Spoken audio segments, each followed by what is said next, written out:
राजेंद्र नगर स्थित Rao IAS coaching centre के basement में पानी भरने से 3 छात्रों की मौत का मामला फिलहाल गरमाया हुआ है। कोचिंग हादसे के बाद अब पुलिस एक्शन मोड में आ गई है। अब तक इस मामले में 7 लोगों को गिरफ्तार किया जा चुका है।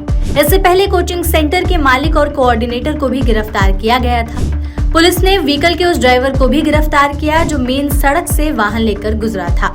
लेकिन यहाँ बड़ा सवाल ये है कि आखिर ये कार्रवाई कब तक चलेगी, क्योंकि इस तरह के हादसों के बाद प्रशासन पर जब भी सवाल उठने लगते हैं तो मौत के खेल पर सिर्फ कागजी कार्रवाई का मरहम तो लगा दिया जाता है। हादसे के कुछ दिनों तक एजेंसियां कार्रवाई भी करती हैं, लेकिन इसके बाद सब कुछ धीरे धीरे ठंडे बस्ते में चला जाता है। सड़क पर बैठे इन छात्रों का भी सिस्टम से यही सवाल है कि आखिर 3 मौतों के बाद प्रशासन नींद से क्यों जागी। वीडियो में आपको बताते हैं कि इस मामले में अब तक क्या क्या हुआ है।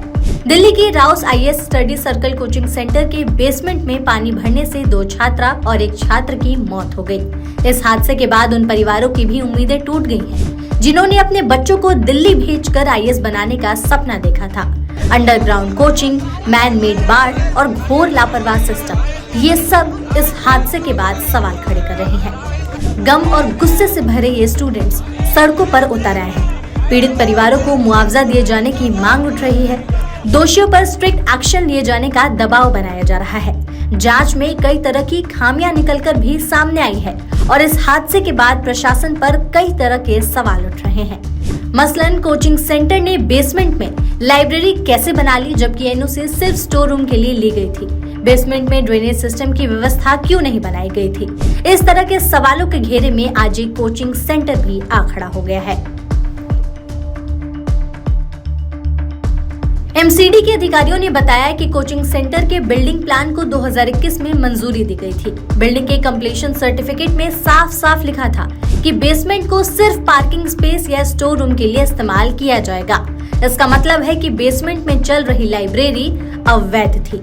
इस मामले में पुलिस ने जो एफआईआर दर्ज की है, उसके मुताबिक कोचिंग सेंटर के बाहर सड़क पर भी ड्रेनेज सिस्टम की कोई व्यवस्था नहीं थी।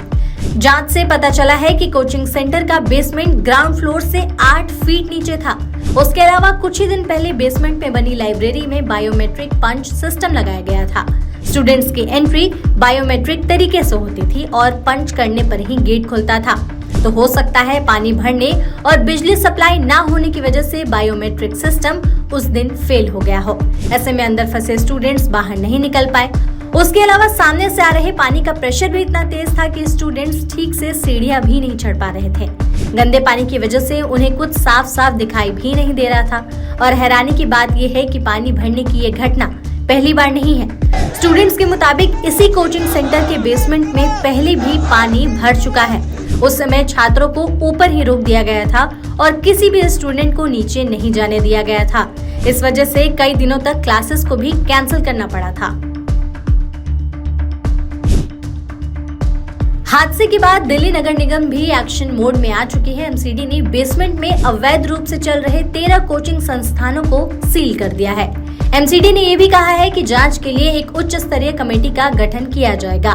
दिल्ली पुलिस अब एमसीडी के अधिकारियों से पूछताछ करेगी।